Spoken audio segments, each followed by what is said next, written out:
What's happening, guys? My name is Nick Saka, and in today's video, I'm going to talk to you about 7 of the biggest mistakes that I have made as a business owner and entrepreneur, so stay tuned.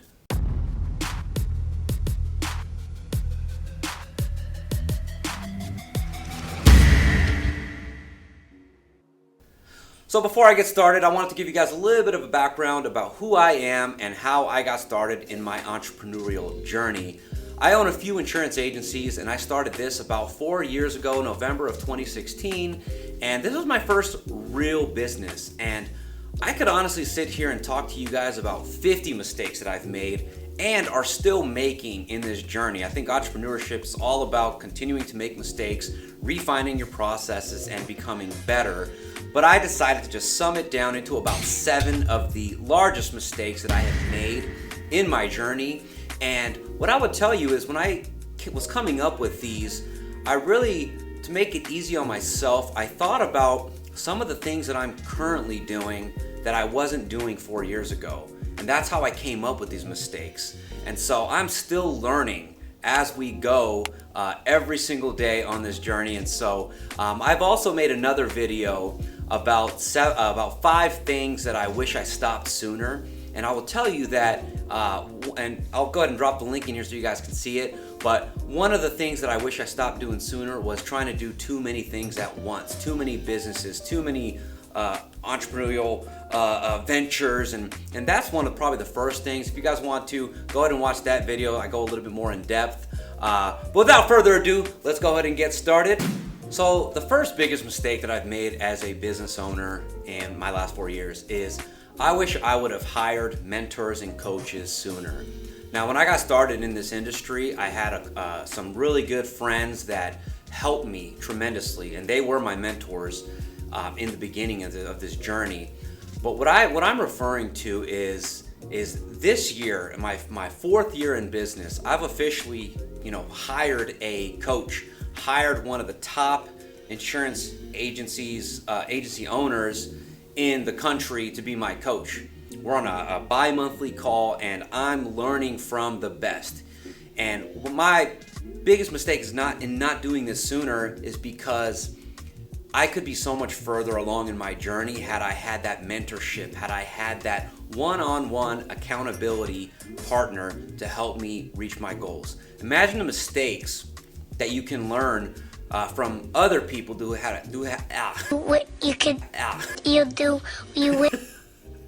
I can't talk today.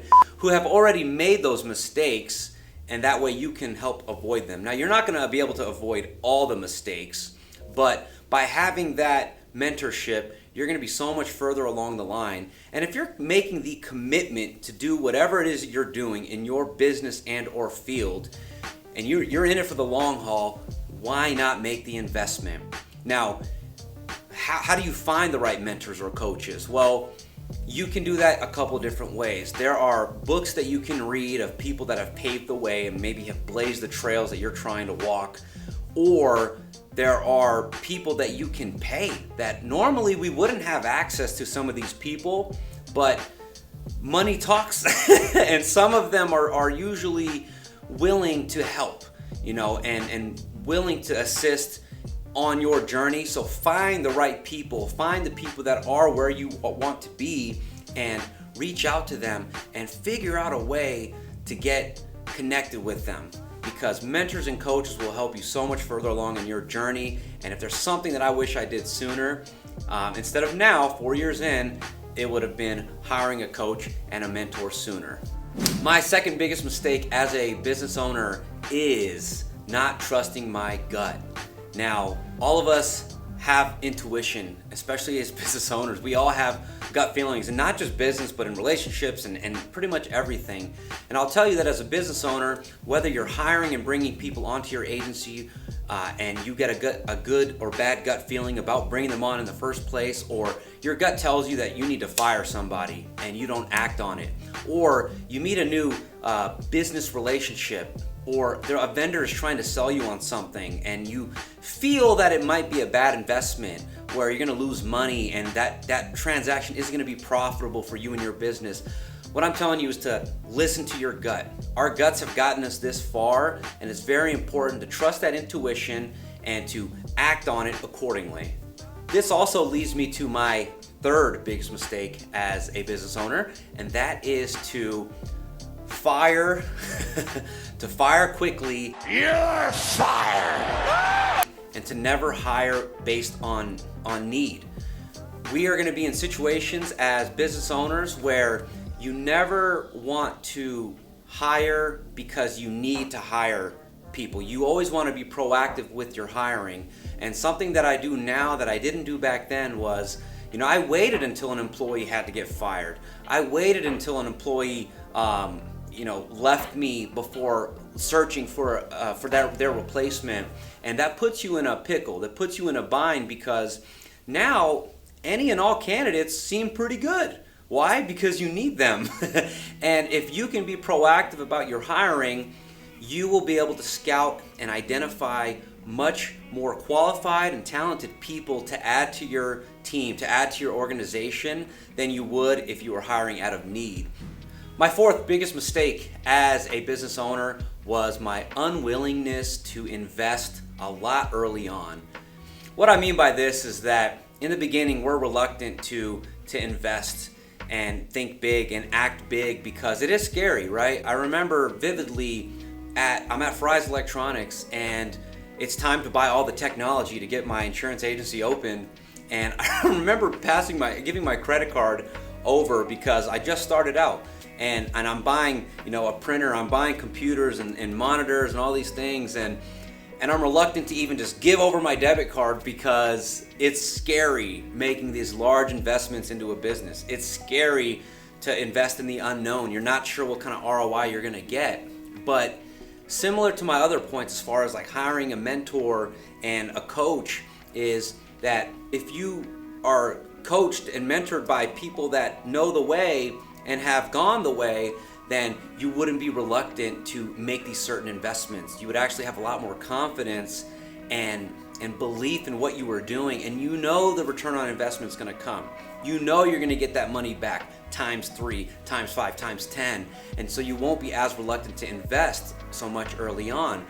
But when I got started, I was very slow but sure, which I did it slowly but surely, which I know has got me to where I'm at today, and I was brand new at being a business owner. But if you have a proven formula, or if you have mentors and coaches that have gone the way, then you know for a fact that if you do X, Y, and Z, that you're gonna get that ROI. And so you don't have to be so scared to invest. And so a couple things that I wish I did differently was I wish I hired more people. I wish I invested more in marketing. I wish if I did things times 5 or times 10, who knows how much larger I would be today. But at the end of the day, you just have to know that if you're making this large investment and you know that it's going to pay off, i.e. people that have gone the way, don't be afraid to invest because you will see a return. My fifth biggest mistake as a business owner was not having better systems and processes in place. Now, this is, of course, something that you learn in time. When I first started, it was come to the office, sell stuff. Let's just sell, and we'll handle service as it comes. As people call and they need help with their insurance policies, we'll help them. But there was really no systems or processes. I had an idea of what it was, but it wasn't rock solid. And I will tell you that in 2020, I hired a sales consultant. I implemented different systems and processes that helped us elevate our game and make us more successful. And systems and processes look like this. They're standards and procedures that you and your team do on a daily basis that guarantee the success of your company, guarantee the success of your organization. And the sooner that you can implement systems and processes into your business, the sooner it is you'll be successful. And if you don't have systems and processes, then what you're doing is your system and process, and it needs to change. You need to thoroughly think it through. Reach out to the people that are crushing it in your industry. Reach out and find coaches and mentors and people that are doing things that are working for them, and see how you can implement those different processes into your company that'll make you guys more successful. The sixth mistake in my entrepreneurial journey that I've made is not delegating and not specializing. Like similar to my last point is that when we first started, I didn't have a service team. We just had one team and we all kind of did everything.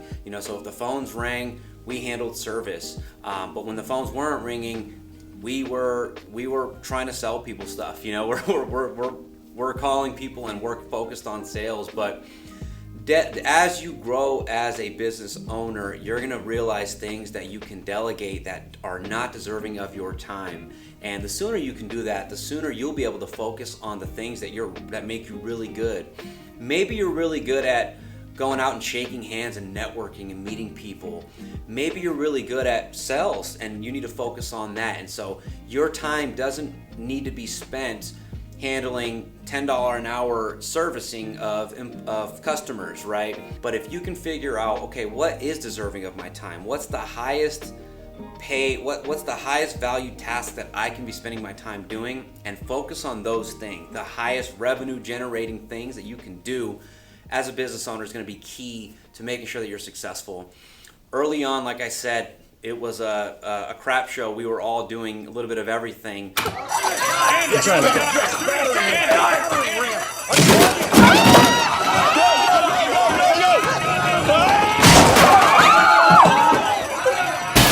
But as time went on, I figured out, okay, what can I delegate? This doesn't deserve my time. And so as I built a service team and a sales team, I didn't have to focus on service and sales myself, and I could focus on the business and not in the business. And that's the biggest difference maker between highly successful entrepreneurs and people that aren't successful at all. So the seventh mistake that I have made as a business owner and entrepreneur, and this is probably the most important, so that's why I've kept it for last. And this is something that I honestly, 4 years in, have come to the realization that I need to improve at. And that is to become a better coach, to become a better leader and mentor to my team, to my staff. Now, I don't feel that I've necessarily been a bad leader or a bad mentor or coach. I have always appreciated and valued my employees. I've always put their needs before my own. And that's honestly probably what has gotten me here. I genuinely care about my team. Every single year, every single quarter, I'm having them write down their goals so that way I can help coach them to their goals. It doesn't matter about what my expectation of whatever sales goal or sales number that I want them to hit. What really matters is that they're getting compensated for the work that they put in to eventually reach their goals. So if they want to buy a house, then I'm going to coach them to, well, you probably need to sell X, Y, and Z to be able to save up enough or to earn enough to be able to get your house. So it's not about me and my goals, it's about them and their goals. And I've always been good at that, but where I realize that I need to improve is as you grow your business, you kind of get away from those things. And that's something that I can honestly feel that I have done from time to time, where I'm not spending the time with those employees. I'm not spending the time to really listen in on their calls and their transactions and why maybe they're struggling. And so this is a never-ending piece, right? You have to constantly have to work with your team to figure out how to make them better. And if you're not doing this, you're going to be doing them a disservice, because maybe they're struggling and it's not their fault. And maybe you're going to lose key players of your team because you didn't do your part by, one, caring about them enough to train them and coach them to be able to get them to perform the task that you want them and need them to perform. And so becoming a better coach is something that I have recently am learning that I need to step my game up in. And so if you are leading people, make sure that you're a good coach, make sure that you're a good leader for them, a good example to be able to help them to reach their goals, because honestly, your goals are irrelevant in the bigger picture of things. If you can help them get everything that they want, you're gonna naturally reach everything that you want. And so make sure that you are becoming a better coach. So there you have it, guys. I hope you guys got some value out of this video. Again, I'm 4 years into my entrepreneurial journey, and I'm still learning. There is so much more for me to learn, and I'm sure that I'll revisit this video back 5 years from now and realize, man, there was so much more that I didn't know back then. And but that's what it's all about. It's constant evolution. You know, we don't ever have it all figured out. And the moment that you think that you do, you've lost. Like right then and there, you've lost. And so I hope these tips have helped you. Maybe they can give you insight in your entrepreneurial journey. If you're brand new at being a business owner, reach out to me. You can leave a comment below, and I will help the best I can. And so if you got some value from this video, do me a huge favor and smash the like button. Go ahead and also follow me on all of my social medias and leave comments and maybe suggestions on future videos that I could discuss. Thank you guys so much for watching. Peace.